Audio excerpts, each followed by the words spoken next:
Asamblea Popular Nacional. La bocina, Asamblea Popular Nacional. La bocina, Asamblea Popular Nacional. La bocina, Asamblea Popular Nacional. La bocina, Asamblea Popular Nacional. La bocina, Asamblea Popular Nacional. La bocina, Asamblea Popular Nacional. La bocina, Asamblea Popular Nacional. La bocina, Asamblea Popular Nacional. La bocina, Asamblea Popular Nacional. La bocina, Asamblea Popular Nacional. Recuerde que si lo llegase a detener ICE, o mejor conocida como la migra, usted tiene derecho a permanecer callado hasta que tenga la presencia de un abogado. Tiene derecho a hacer una llamada telefónica. Y también recuerde que no debe de traer consigo documentos falsos. Debe de tener preparado un plan para su familia en caso de que los adultos de la familia sean arrestados. Los hijos pequeños puedan ser asistidos por algún otro adulto al cual usted le tendría que dejar un documento firmado por algún notario público donde usted, como padre, decide que sus hijos queden bajo la custodia o la tutoría del adulto al que usted eligió. Eso no le quita a usted los derechos como padre, pero sí evita que en circunstancias de detenciones de migración sus hijos vayan a cuidados infantiles que no estén relacionados con su familia. Recuerde sobre todo que no debe de tener miedo, que juntos y organizados podemos vencer.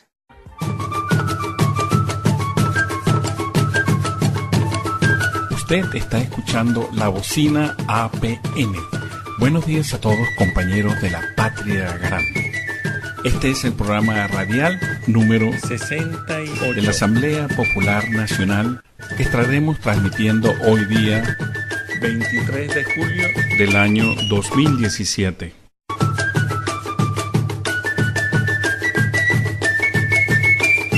Este programa es en español y nos interesa todo lo relacionado con la lucha social. Este programa tiene como origen la creación de la Asamblea Nacional Popular en Estados Unidos. Durante los próximos 60 minutos escucharemos noticias, reflexiones, música, entrevistas y mucho más en el contexto de nuestra Asamblea Nacional para el mundo.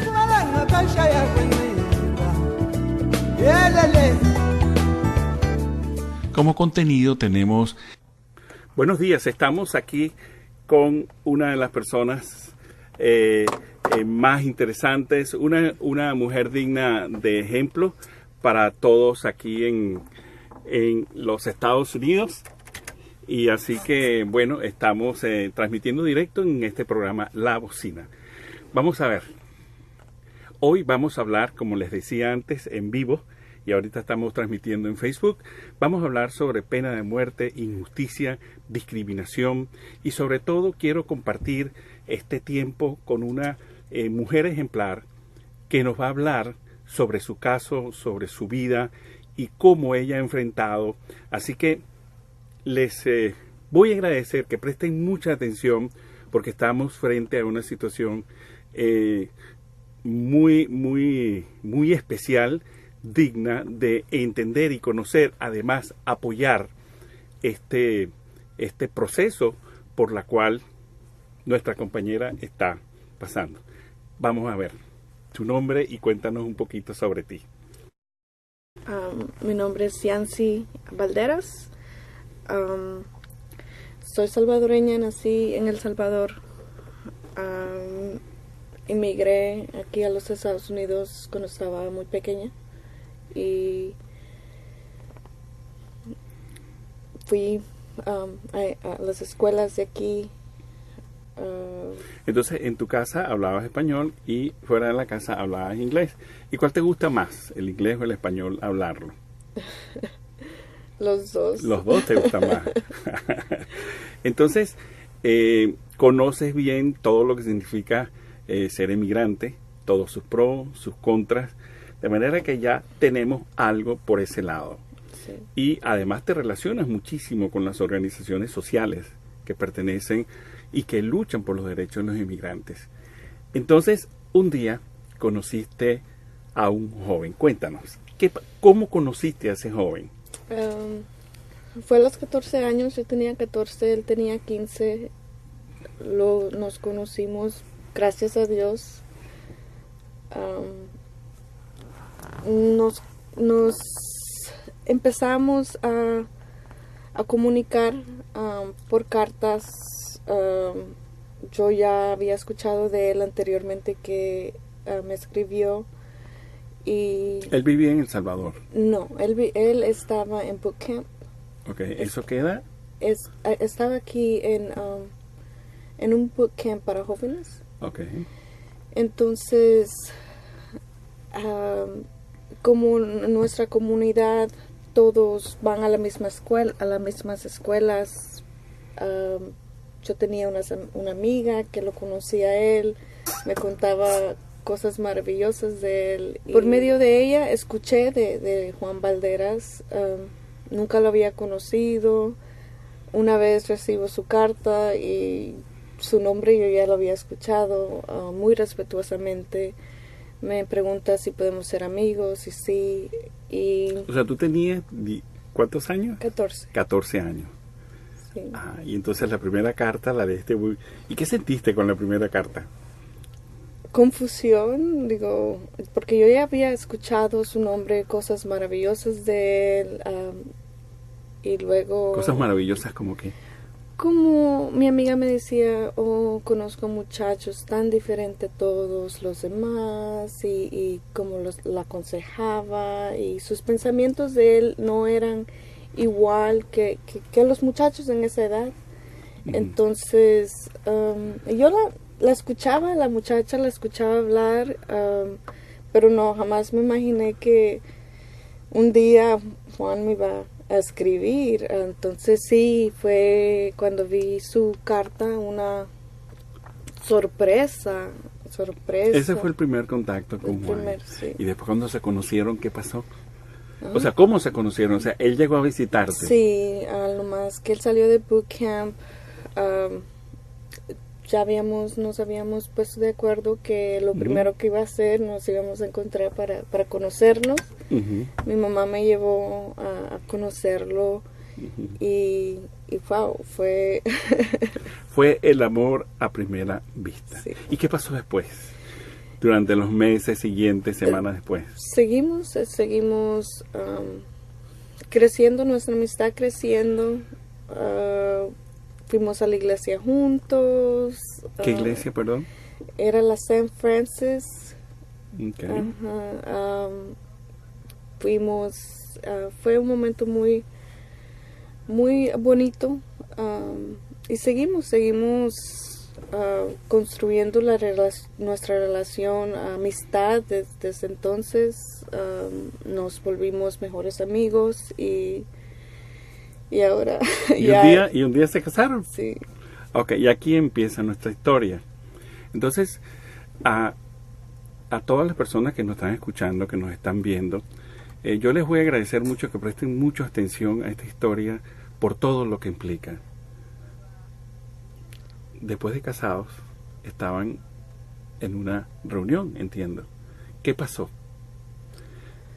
No,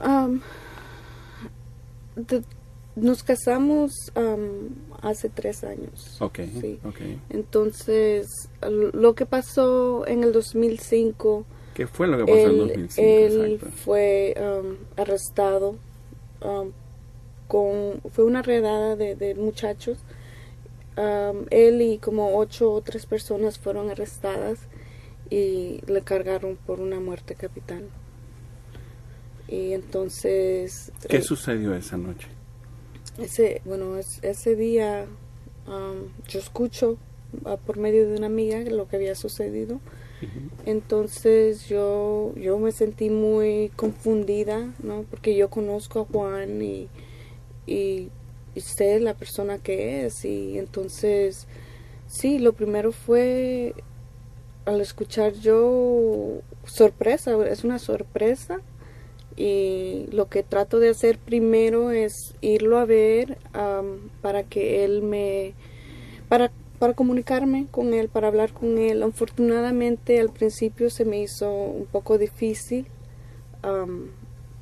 poder hablar con él, pero al fin, cuando ya sí hablamos, él me dice, yo soy inocente de este cargo y de un cargo de asesinato. Sí. Y además le declararon la pena capital.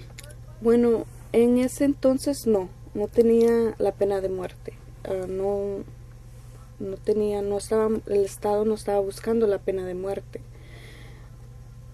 Este caso duró 8 años y medio sin ir a juicio. Entonces, durante esos 8 años y medio,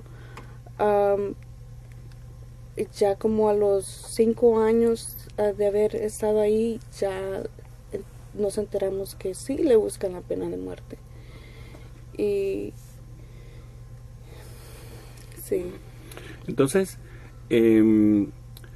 ¿cómo es que a él se le acusa de la pena de muerte por un crimen que él no cometió? ¿Qué sucedió allí en esa investigación?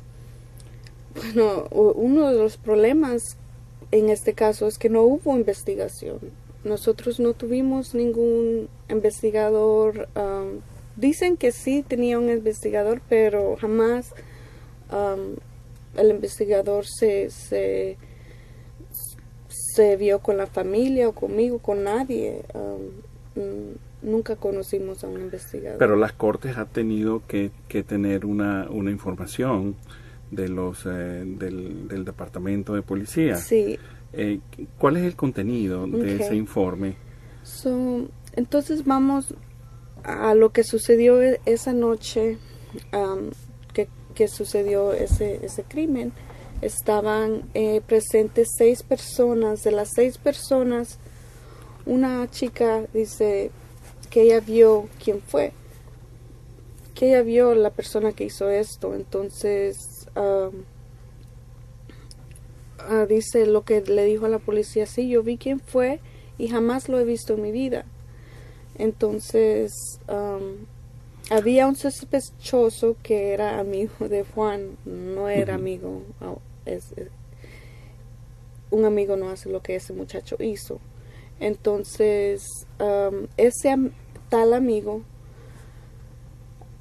se entera la policía que el que falleció iba a testificar en contra de ese muchacho. Entonces ese muchacho era novio o tenía una relación con la chica que sí vio lo que sucedió, que estaba presente. O sea, hay una cantidad de vínculos y relaciones en las personas que presentaron en ese momento el hecho. Sí. El hecho es un crimen y ya habían relaciones. En este ambiente había ya violencia, o sea, eran personas violencias las que estaban en este círculo. Sí, bueno, el muchacho pertenecía a una pandilla, la muchacha también. Claro, y ellos tienen unos códigos, de unos acuerdos de, digamos, de apoyo entre ellos en este tipo de casos. Entonces, o sea, ellos se esconden y se defienden, sí, a cuesta de lo que sea. Sí, y entonces ya la policía tenía un sospechoso, que era ese muchacho. Porque ya la policía tenía que la hermana del muchacho había dicho que quién lo había amenazado. Entonces, o sea que entonces estamos hablando de que los testigos a la hora del informe policial estaban bajo presión y no dijeron la verdad porque estaban amenazados. Eso es inicialmente, eso tuvo mucho que ver con el contenido del informe policial esa noche. Sí, Sí, y otra cosa es que presentes estaban 6 personas, solo agarraron la información de 3. ¿Qué pasó con los otros 3? Claro. Entonces, O sea, desde un investigación principio, a medias, sí, y además con falsos testimonios bajo presión. sí. Entonces, ¿qué es lo que pasa? Eso se ha podido comprobar después. Lo que estamos hablando, lo que me estás contando, como parte del informe policial y además como parte de los testigos, sí, existen pruebas de que todo eso fue dicho, sí. es falso. Bueno, existen se pruebas. Ha podido probar. Existen pruebas que eso fue dicho. Por ejemplo, que la hermana del muchacho dice que ese otro muchacho lo había amenazado a su hermano de muerte. Claro. Sí, hay papel que ella les dijo a las policías, hay reportes de la policía donde el muchacho admite a tener comunicación con la muchacha que estaba presente. Entonces, ¿qué es lo que pasa? La policía viene y le enseña un retrato del muchacho a esa muchacha, que ellos tienen una relación. Entonces, ella sí lo admite rapidito, dice sí, lo conozco, es un amigo, pero no fue él. Le dice rapidito que no fue él. En ese entonces la muchacha no dice, oh, bueno, creo que haya sido Juan, no dice nada, no dice el nombre de Juan, nada. Ella conocía a Juan porque vivían en los mismos apartamentos.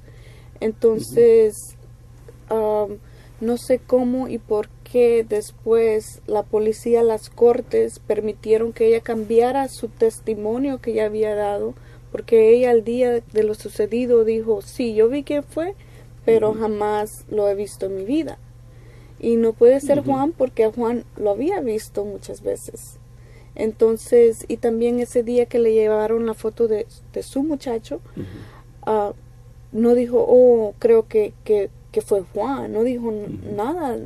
Entonces fue 7 días después cuando la policía recibe una tip anónima diciendo que el nombre de Juan. Y fue como trajeron a Juan fue una información anónima.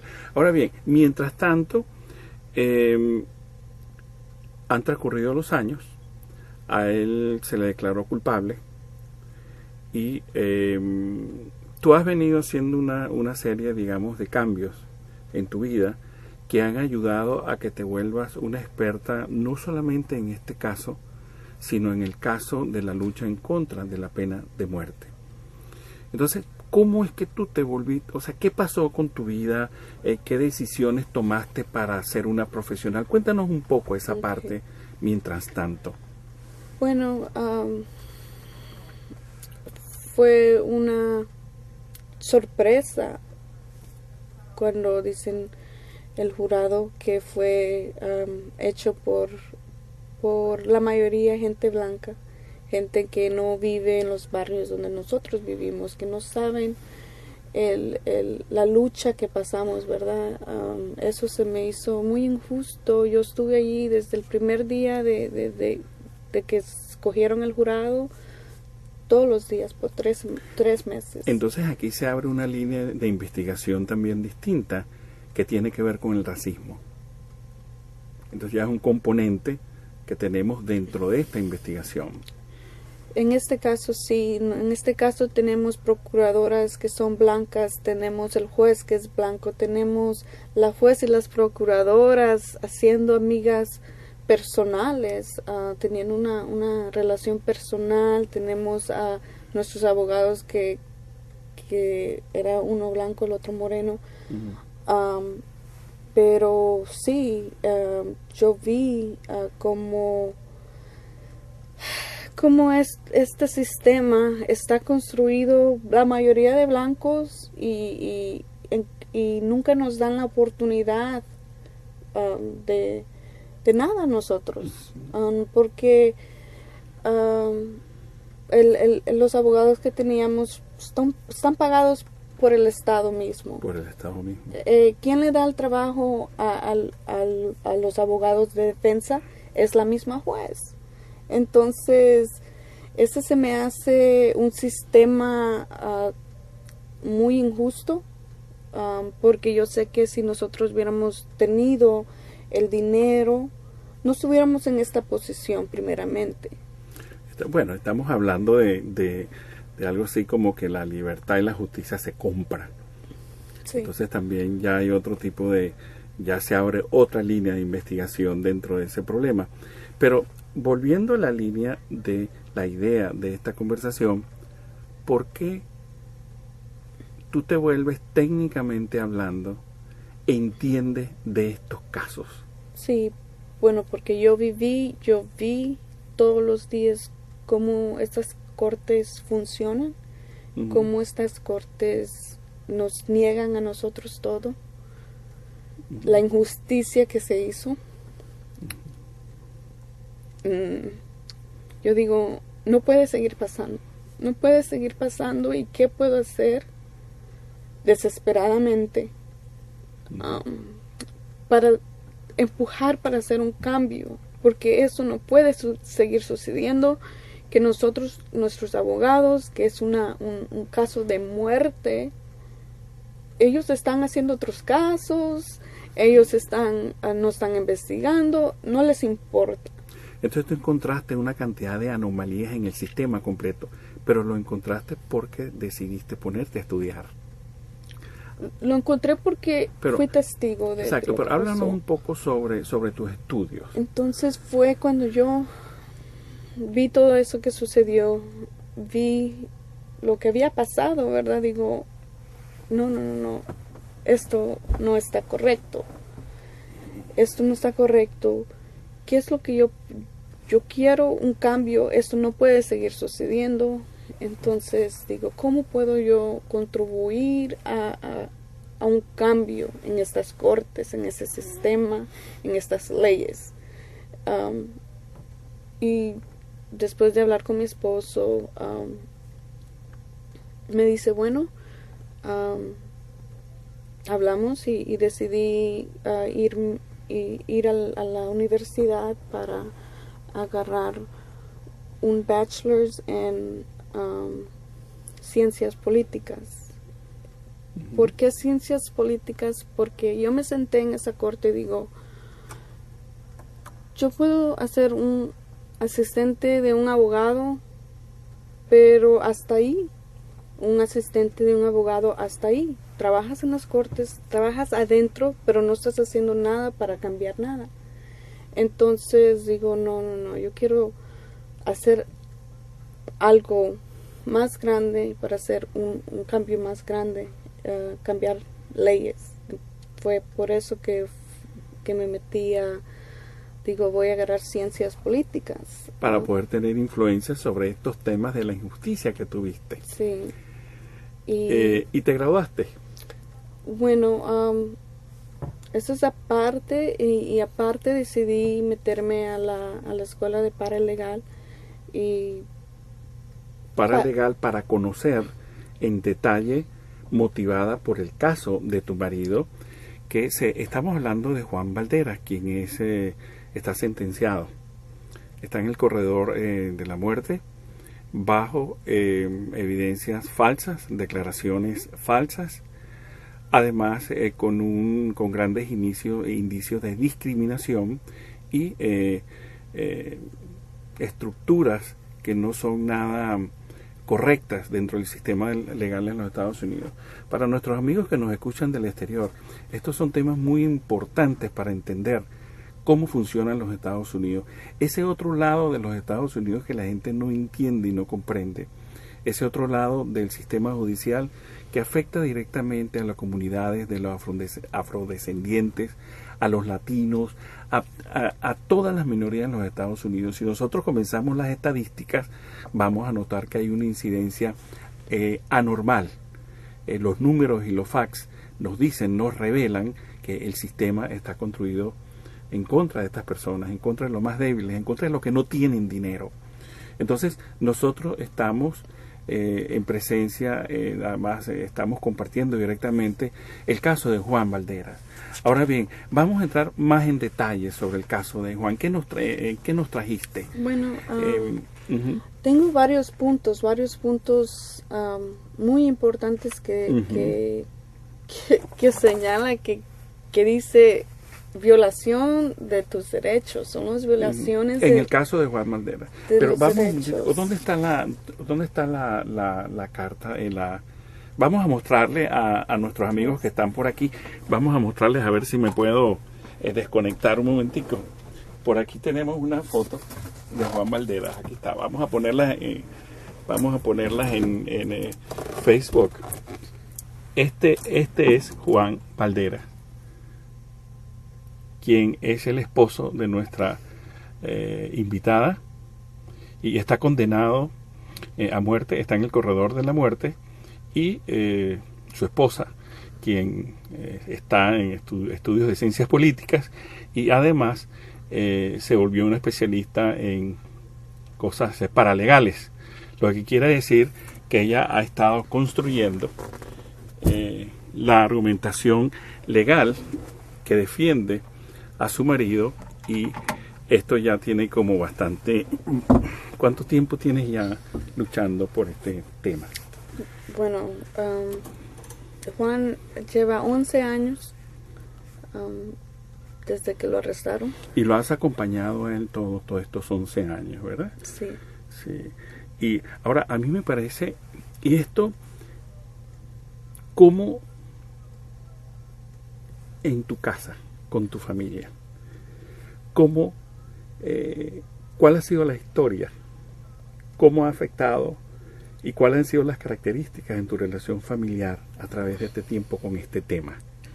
Bueno, gracias a Dios que mi mamá conoció a Juan cuando estaba aquí afuera y lo quiere mucho, nos apoya y eso es una bendición. Es una bendición, pero yo me imagino también que estos son unos procesos muy difíciles para la familia también, especial cuando su hija consentida está inmersa en una lucha poco común y muy dura contra todo un sistema en los Estados Unidos de Norteamérica. Entonces el proceso siempre ha sido así, o han habido dudas, encuentros, siempre ha sido de máxima solidaridad. Sí, gracias a Dios. Mi mamá está 100% tras de Juan y confiando en Dios que vamos a poder probar su inocencia, y eso es lo que espera ella, eso lo esperamos nosotros, y siempre está positiva, y eso me da mi fuerzas. ¿Dónde está Juan en este momento? El corredor de la muerte está en Livingston, Texas, que está como un poquito menos de 2 horas de aquí de Houston. En Livingston, Texas. Vamos a explicar, ¿nos podrías hablar un momentico sobre lo que es el corredor de la muerte para quienes nos están viendo y nos están escuchando? El corredor de la muerte es un lugar donde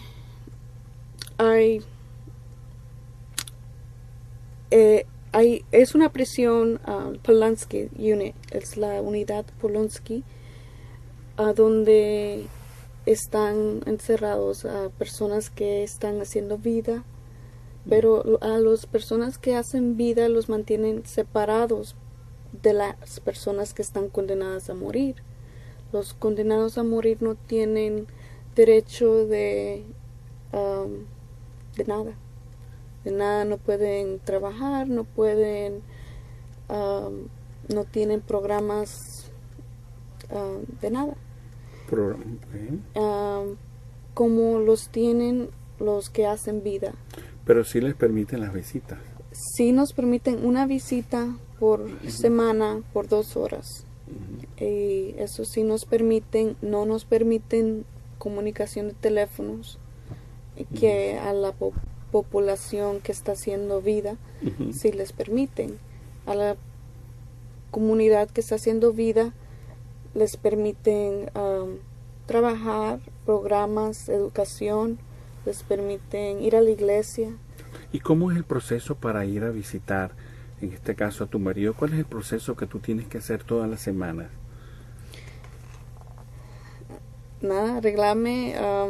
O sea, tú tienes que llenar unos papeles constantemente. No, solo llegas, te revisan el carro por dentro y llegas, das tu licencia, ellos te dan tu papel y caminas a la sala de veterinaria. ¿Y cuáles son los días que vas a ver a Juan usualmente? Voy todas las semanas, al final de las semanas. Al final de la semana. ¿Y tienes que manejar cuánto tiempo? Sí, como un poquito menos de una hora, como una hora, 45 minutos. 5 minutos. Entonces, eso lo vienes haciendo ya todos estos años, lo vienes haciendo. Sí, y si pudiéramos hacerlo más, visitas, si tuvieran más, yo estuviera ahí.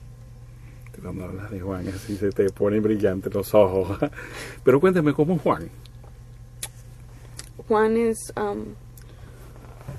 un joven mexicano de padres mexicanos. Él vivió en México, tiene ciudadanía mexicana. Y eso, cuando sucedió todo esto, como él es mexicano, yo les pedí ayuda al consulado mexicano. Te iba a preguntar sobre eso. Y me dijeron que Juan es americano y que la primera ciudadanía contaba, no la segunda. Y digo, ¿cómo es que el gobierno mexicano dio la espalda a un ciudadano mexicano? Sí. Y así, como ese caso, hay otros casos de mexicanos, de latinoamericanos, que son abandonados por sus países, por sus representantes. Y esa es una historia de la que poco se habla. A todos quienes nos están escuchando, quienes nos están viendo, estamos hablando no de la soledad de un inmate, de un prisionero que está en la fase del corredor de la muerte, sino además de un abandono desde el punto de vista legal. Y eso sucede con una gran mayoría, no todo el tiempo, pero sucede con una gran mayoría. Escuché que Juan es un gran lector. Dinos eso. ¿Cómo es que se ha vuelto un gran lector? Que dicho sea de paso, en este programa admiramos mucho a los grandes lectores, porque los lectores viajan por el mundo, así no se movilicen por ningún lado, entran a otros mundos, se relacionan con otros mundos.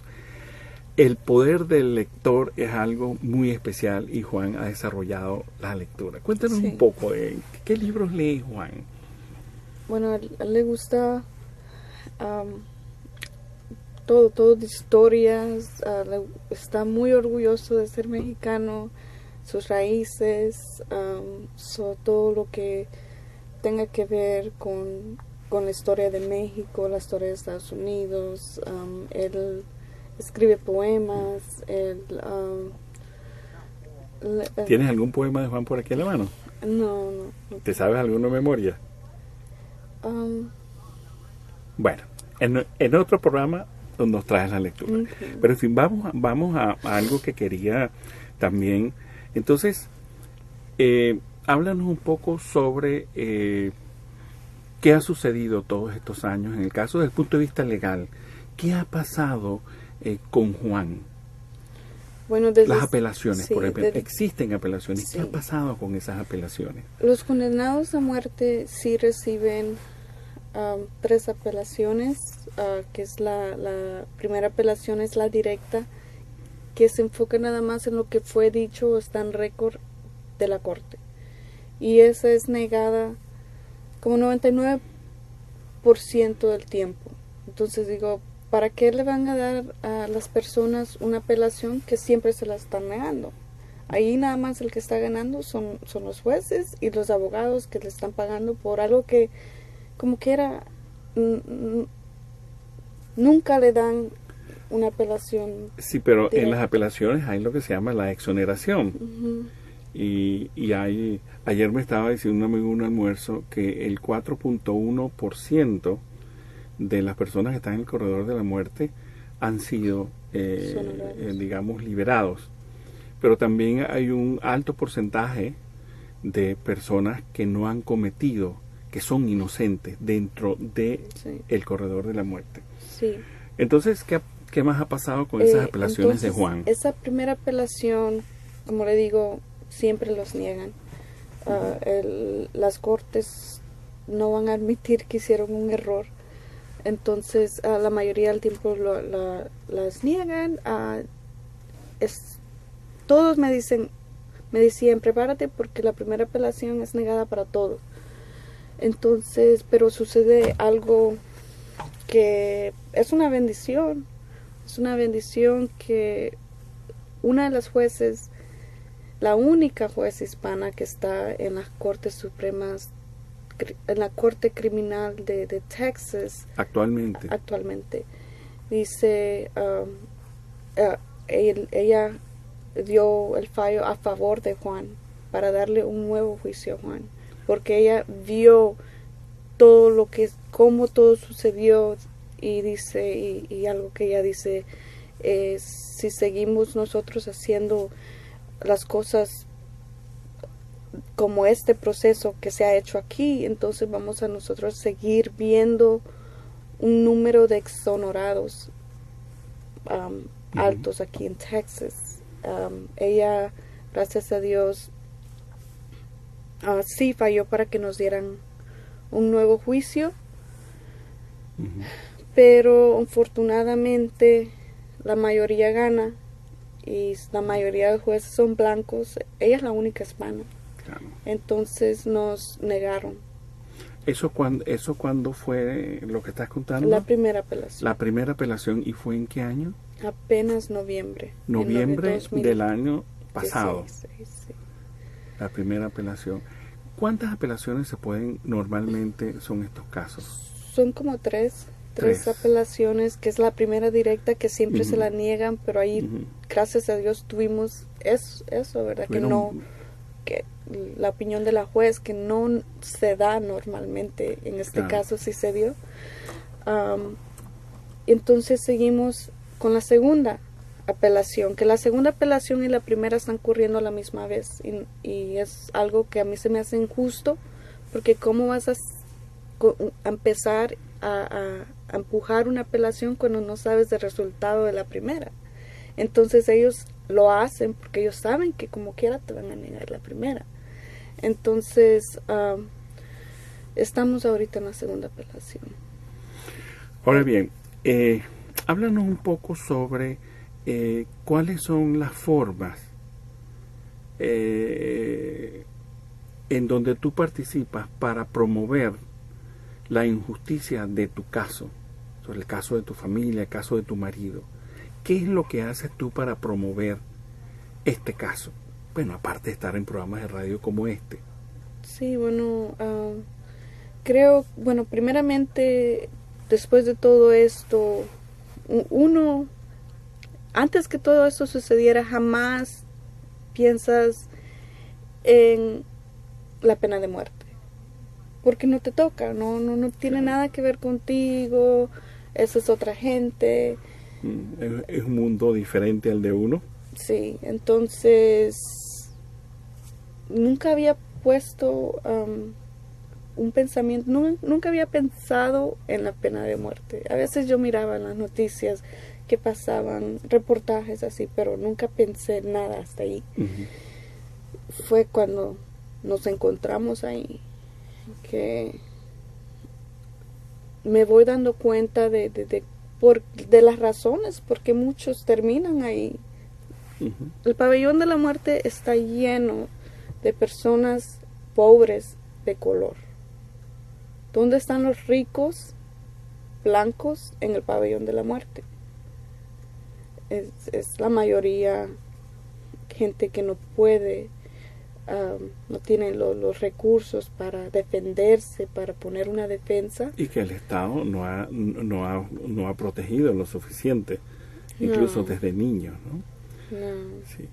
Y entonces llegamos al pabellón. Ahí entraste en una conciencia plena de todo el proceso que estabas viviendo, que no solamente era el dolor, sino la conciencia legal y conceptual. Y digo, además, el Estado actúa como Dios. Sí. ¿Cómo es eso? No entiendo. ¿Por qué el Estado toma ese tipo de decisiones? Porque están en los libros, dicen, porque están en las leyes. Entonces, nosotros, yo desesperadamente, cuando Juan llega al pabellón, yo digo, necesito yo involucrarme más, necesito yo empujar por estos cambios que siento que se tienen que hacer, ¿verdad? Y sí, la educación es una manera, pero como usted dice, hablar de lo que ha sucedido, no quedarnos callados. Y siempre nuestros abogados nos dicen, no digan nada, no hablen nada. ¿Por qué los abogados dicen usualmente eso cuando es todo lo contrario a lo que hay que hacer? Dicen que puede molestar el caso, dice que puede interferir con las apelaciones. Pero eso tiene mucho que ver también con el negocio del cliente, ¿cierto?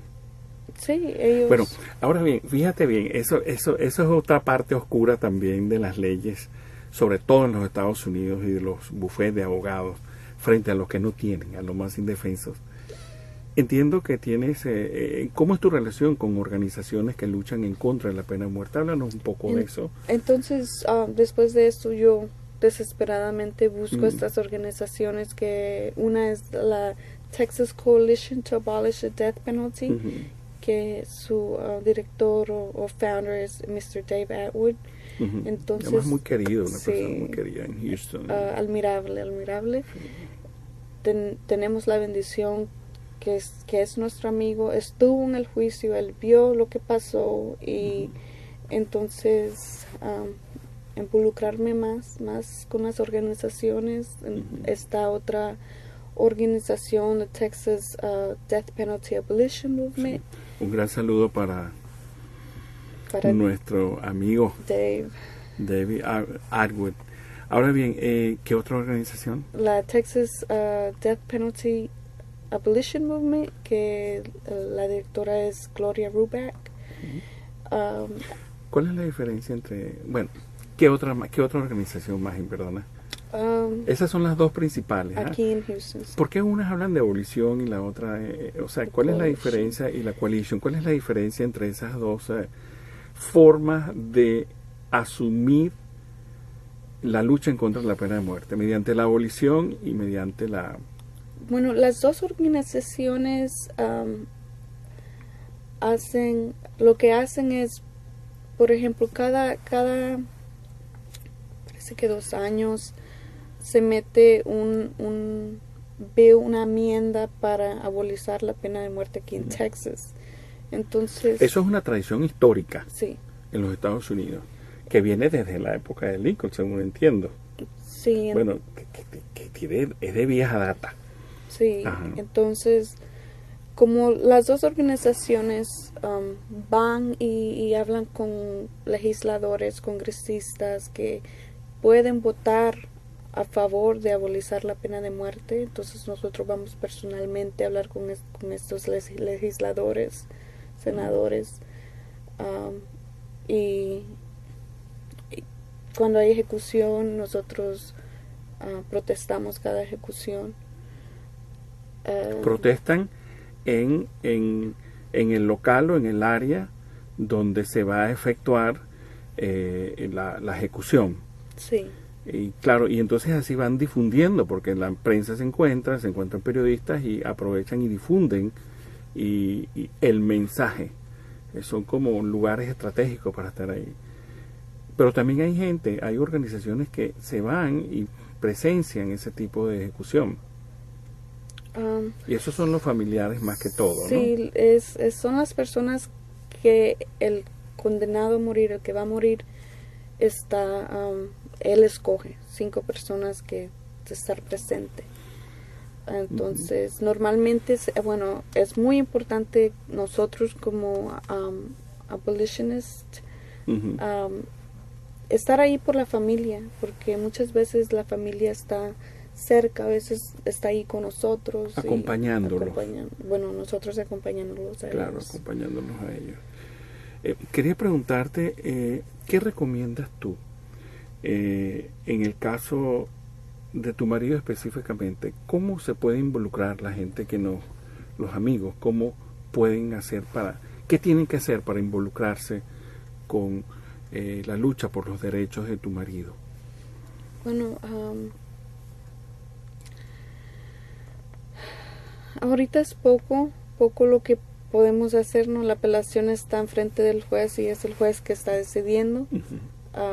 Pero a la misma vez, sí, creo que es importante seguir hablando de lo que le ha pasado a Juan, ¿verdad? Y cómo podemos ayudar a Juan.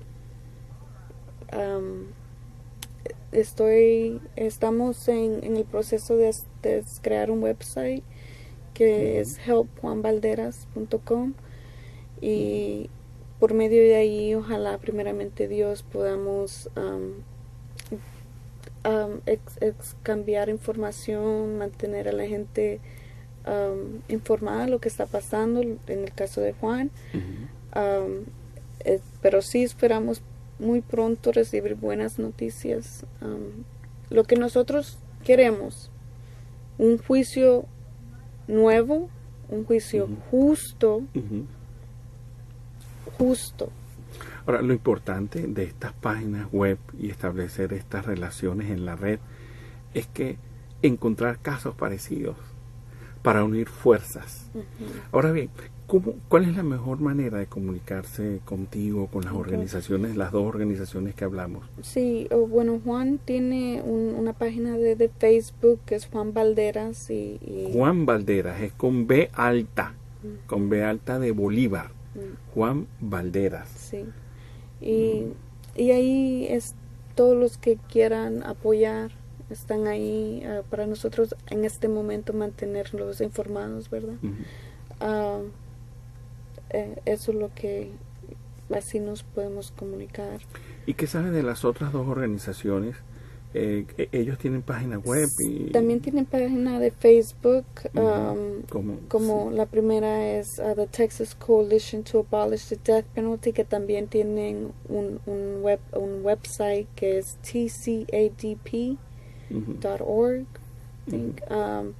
Y también el Texas Abolition Movement tiene un Facebook page donde mantienen información reciente de pena de muerte que está pasando. Sí. ¿Cuál es lo último, lo más reciente del caso Juan Balderas? Bueno, como le digo, esperamos un resultado favorable, positivo, muy pronto, porque el Estado, nadie puede ignorar las injusticias en este caso, que han sido grandes, y que al fin que ya tuvimos un investigador, al fin sabemos ya un poquito más y podemos, y son cosas que están en la apelación. Por ejemplo, el muchacho, el único de los dos, de la muchacha y el muchacho, que testificó en contra de Juan, lo hizo a cambio que a él le quitaron 2 muertes capitales. Entonces fue comprado por el Estado. Ese muchacho tenía 2 muertes capitales y ahora es libre porque testificó en contra de Juan. Entonces nuestros investigadores han ido a hablar con él y él admitió que mintió. Y esto es algo que no puede ser ignorado. Y eso está escrito dentro de los informes. Sí, eso está en nuestra apelación. Y son cosas grandes que no pueden ser ignoradas. Por eso digo, esperamos buenas noticias porque es algo grande. ¿Cuándo van a recibir información sobre esta noticia? ¿Para cuándo? A lo mejor a final de año. A final de año. Y claro, tú estás todo el tiempo pendiente de quién está manejando la información. ¿Quién está manejando esa información en este momento? Sus abogados sus abogados. Y tú les vas a ellos dando el material, los vas como, o sea, ¿tú colaboras con ellos para que sean efectivos o no? No, bueno, yo no puedo ayudar más de yo al principio. Yo les di, mira, esto es lo que yo vi que sucedió mal. Esos son los puntos que creo que es importante investigar. Se los di para que ellos hagan su trabajo. Y hicieron, bueno, gracias a Dios, como le digo, nunca tuvimos investigador. Al fin tuvimos uno. Encontraron eso, que el muchacho mintió. Y a la misma vez encontraron que el Estado se quedó evidencia que jamás fue compartida con la defensa. Y apenas después, hace muy poco, agarramos estas cajas de evidencia, que esto tuvo que haber sido hecho o dado antes del juicio para que nuestros abogados defensas pudieran haber sido su trabajo un poco mejor. Pero no, el Estado juega juegos, esconden, ellos pueden hacer todo la esto. burocracia también, ¿no? Entonces, esto es una violación muy grande que se llama la Brady Violation, donde Brady. Eso es que no puede ser ignorado,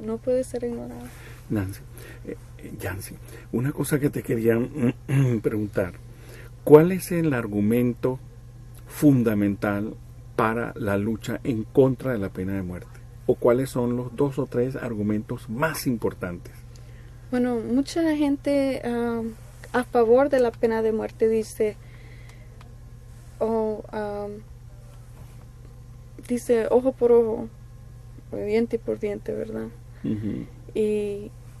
Pero si nos ponemos a pensar así, como hay una frase al señor Gandhi, dice que ojo por ojo, diente por diente, todo el mundo va a andar caminando ciego y sin dientes, ¿verdad? Porque la pena de muerte es te matamos porque tú mataste, pero ¿quién va a matar a los que le están matando? A los prisioneros, ¿verdad?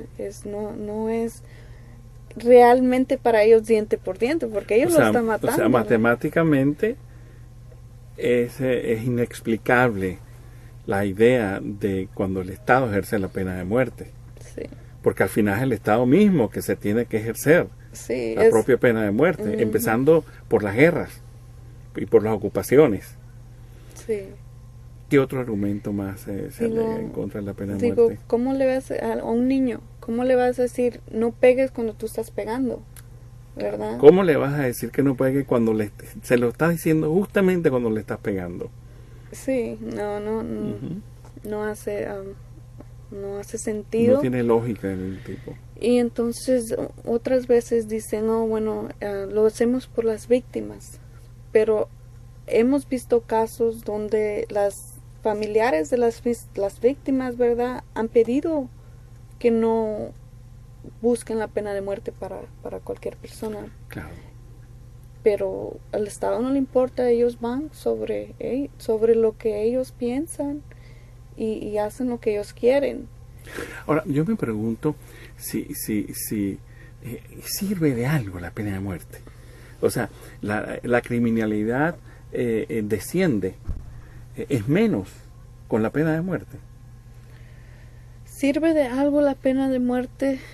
Sirve, o sea, basado en todas las personas que creen en la pena de muerte, esto ha ayudado a bajar las cifras del crimen. No. Sabemos que, por ejemplo, Harris County, aquí este condado donde nosotros vivimos, es el condado número 1 en la Houston, nación, Texas, en todos los Estados Unidos, de mandar a más personas a ser ejecutadas, ¿verdad? Y también tiene que ver por el dinero, porque es una ciudad grande.